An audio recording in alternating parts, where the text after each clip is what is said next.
हरे कृष्णा आप सभी को। तो कैसे हैं आप सभी। Welcome back to my channel guys.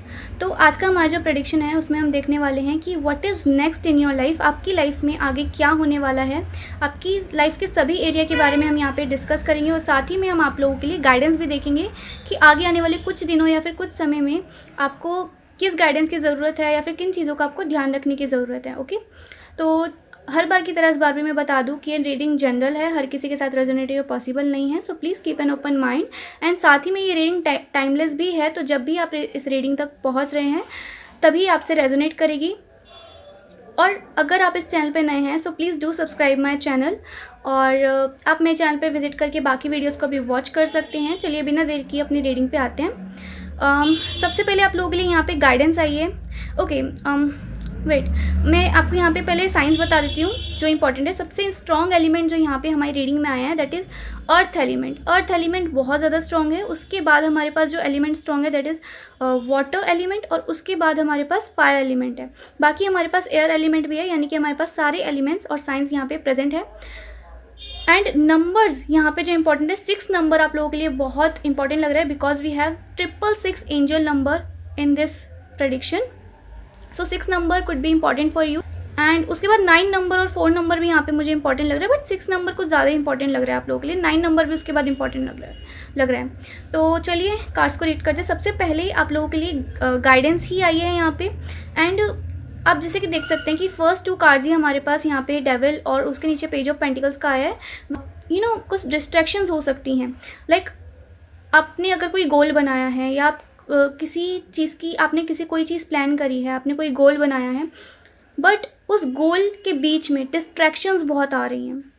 Alright, कोई डिस्ट्रैक्शन आपको हो सकती है अगर आप किसी चीज़ पे काम कर रहे हैं या किसी चीज़ के लिए सीरियस हैं, किसी चीज़ कोई आपका गोल है या कोई आपका रूटीन है, कुछ भी अगर आपने प्लान किया है बट उस रूटीन के बीच, उस प्लानिंग के बीच, उस शेड्यूल के बीच या फिर उस गोल के बीच में कोई डिस्ट्रैक्शंस आ रही हैं। ठीक है, अब वो आप देखो आपके हिसाब से आपका वो करियर है या फिर आपका कोई न्यू रूटीन है आपकी पर्सनल लाइफ से रिलेटेड या फिर आपकी स्टडीज़ हैं, कुछ भी हो सकता है। तो डिस्ट्रैक्शंस बहुत आ रही है। अब डिस्ट्रैक्शंस क्या हो सकती हैं, कुछ भी हो सकता है। डिस्ट्रैक्शंस आपका कंफर्ट जोन हो सकता है या कोई चीज़ ऐसी हो सकती है जो आपको पसंद है या फिर आपको बार बार डिस्ट्रैक्ट कर देती है। सबसे बड़ी डिस्ट्रैक्शन अगर मैं सच बताऊँ तो हमारा खुद का फ़ोन ही होता है, जो बार बार रील्स देखना या फिर ये सब करना ही सबसे बड़ी डिस्ट्रैक्शन है आज की जनरेशन में। सबसे बड़ा डिस्ट्रैक्शन यही है कि हम प्लानिंग बहुत कुछ करते हैं लेकिन फिर रील्स देखने लग जाते हैं या फिर फ़ोन चलाने लग जाते हैं और पता ही नहीं चलता कि 1-1, 2-2 घंटे कहाँ चले गए हमारे। राइट, तो आप देखो कि आपके क्या डिस्ट्रैक्शन ज़्यादा है और क्या आप अपने गोल से किस चीज़ की वजह से डिस्ट्रैक्ट हो सकते हो। तो वो गाइडेंस यहाँ पे आपके लिए आ रही है कि आपको ध्यान रखना है कि डिस्ट्रैक्शन आपको ज़्यादा मतलब आपके ऊपर हावी ना हो, आपके ऊपर अफेक्ट ना हो उस चीज़ का, और आपको फोकस रहना है। यानी कि you have to stay focused on your goal, on your routine, और जो भी आप जिस भी चीज़ के लिए सीरियस हैं। अगर आपने कोई भी प्लान किया है, कोई भी रूटीन बनाया है कि इस समय आपको पढ़ना है, सपोज़ अगर आपका टाइमिंग है कि 5 से लेके 6 बजे तक या 7 बजे तक मुझे पढ़ना है, तो वो आपका पढ़ने का टाइम है। उसके बीच में कोई डिस्ट्रैक्शन नहीं आएगी। ना आपको बाहर खेलने जाना है, ना ही आपको फ्रेंड्स के साथ बात करनी है उस समय पे, ना ही आपको फ़ोन चलाना है। कोई भी किसी भी तरीके की डिस्ट्रैक्शन आपको नहीं चाहिए क्योंकि वो टाइम पढ़ने का है, तो उस समय पढ़ना ही है। तो आप अपने अपने केस के हिसाब से लीजिएगा। ये मैंने बस एक एग्जाम्पल बताया जिससे आप लोग समझ पाए कि मैं किस तरह के डिस्ट्रैक्शंस की बात कर रही हूँ। राइट, ओके, तो वो चीज़ आपको समझनी है। और साथ ही में कंफर्ट जोन मैंने इसलिए कहा था क्योंकि कभी कभी ना हम अपनी लेजीनेस के चक्कर में, अपने कंफर्ट जोन के चक्कर में काफ़ी सारे टास्क, अपने ये टारगेट्स को स्किप कर देते हैं, है ना। हम नहीं समझ पाते हैं कि हमें वो चीज़ कंप्लीट करनी है। लेट्स सपोज़ अगर हमें सुबह उठ के रोज़ हमने शेड्यूल बनाया है कि न्यू मंथ से हम एक्सरसाइज करेंगे, योगा करेंगे या फिर वॉक पर जाएंगे, ठीक है, बट नींद इतनी ज़्यादा इंपॉर्टेंट हो गई है कि लगता है कि अरे नहीं, अभी 1 घंटा और, अभी 2 घंटा और, बस अभी थोड़ा सा और सो लेते हैं, उसके बाद जाएंगे, उसके बाद देखेंगे। करते करते करते करते पूरा मॉर्निंग निकल जाती है, आफ्टरनून आ जाता है, बट हम जा ही नहीं पाते। या फिर हम डायरेक्ट बोलते हैं, डायरेक्ट सोचते हैं कि अरे आज छोड़ो, कल चल जाएंगे, कल से शुरू करेंगे, या अभी आज स्किप कर देते, कल से कर लेंगे। तो ये भी एक तरीके की डिस्ट्रैक्शन है कि हम अपने कंफर्ट जोन के चक्कर में आज जो हमें आज काम करना है हम उसको स्किप करते रहते हैं कि कल करेंगे, परसों करेंगे, तब इस दिन से स्टार्ट करेंगे। तो वो बस एक्सक्यूजेज होते हैं। तो उस तरीके के डिस्ट्रैक्शंस आपको थोड़ा सा ध्यान रखना है कि आपको वो चीज़ ना ज़्यादा डिस्टर्ब ना कर पाए, वरना फिर आपको आगे रिग्रेट हो सकता है उस चीज़ के लिए कि आपने टाइम पर अपने टास्क कंप्लीट नहीं किए। दूसरी चीज़ आपके कनेक्शन के बारे में आ रही है यहाँ पे, the lovers with the lovers and the king of cups card. हो सकता है आप आगे आने वाले कुछ समय में, कुछ टाइम में आप हो सकता है कि अपने कनेक्शन के बारे में काफ़ी ज़्यादा इमोशनली ओवर थिंकिंग करें, ठीक है।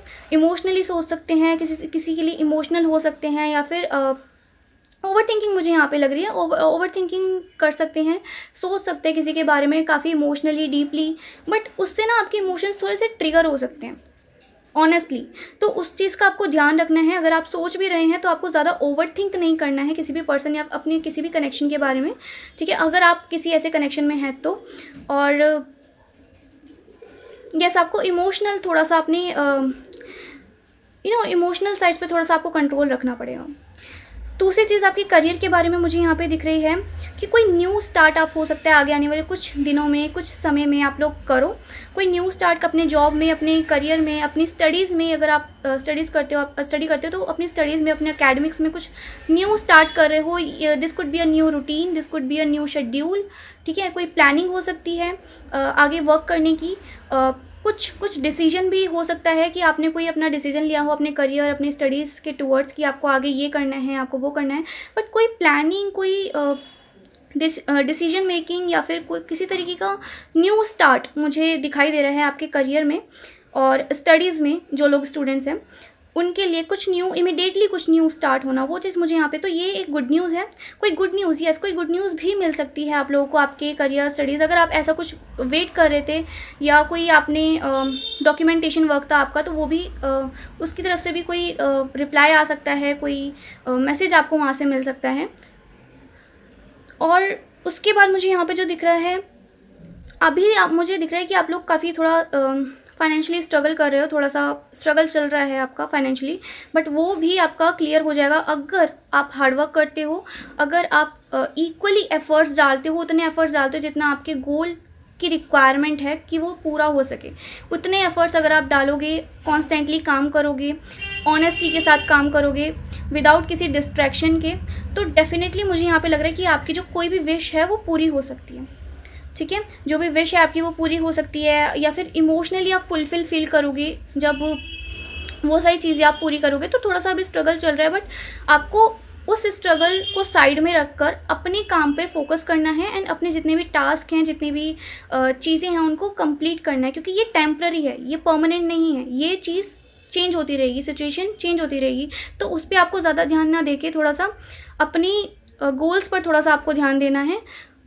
और साथ ही में यहाँ पे जो 6 ऑफ पेंटिकल्स का कार्ड आया है वो मुझे थोड़ा सा कार्मिक बॉन्ड दिखा रहा है and we have justice card. मैंने एम्परर कार्ड को क्लैरिफाई भी किया था, जिससे मुझे ये पता चला कि कुछ लोगों के लिए, ठीक है, कुछ लोगों के लिए मैं कहूँगी कि ये इंसान, को एक ऐसा इंसान हो सकता है जिसने किसी को चीट किया हो, बिट्रे किया हो किसी वे में, एंड वो जस्टिस अब उसे मिलने वाला है। बिकॉज हमारे पास यहाँ भी स्केल है एंड यहाँ भी स्केल है, जस्टिस में भी स्केल है, तो कोई जस्टिस आपको मिल सकता है आने वाले कुछ समय में। अगर आपके साथ किसी भी वे में इनजस्टिस हुआ था और किसी मैस्कुलाइन एनर्जी ने आपके साथ कुछ डिसऑनेस्टी करी थी, कुछ बिट्रेयल किया था, तो उस वे में यहाँ पे मुझे लग रहा है कि कुछ हो सकता है, कुछ जस्टिस हो सकता है आप लोगों के साथ।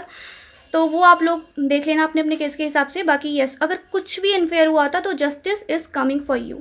So this was your reading guys. अगर आपको पसंद आई हो so please comment, like and share ज़रूर कीजिएगा, और अगर नए हो चैनल पे तो so please do subscribe my channel. फिलहाल के लिए इतना ही, मिलते हैं नेक्स्ट रीडिंग में। Hare Krishna, bye bye, take care.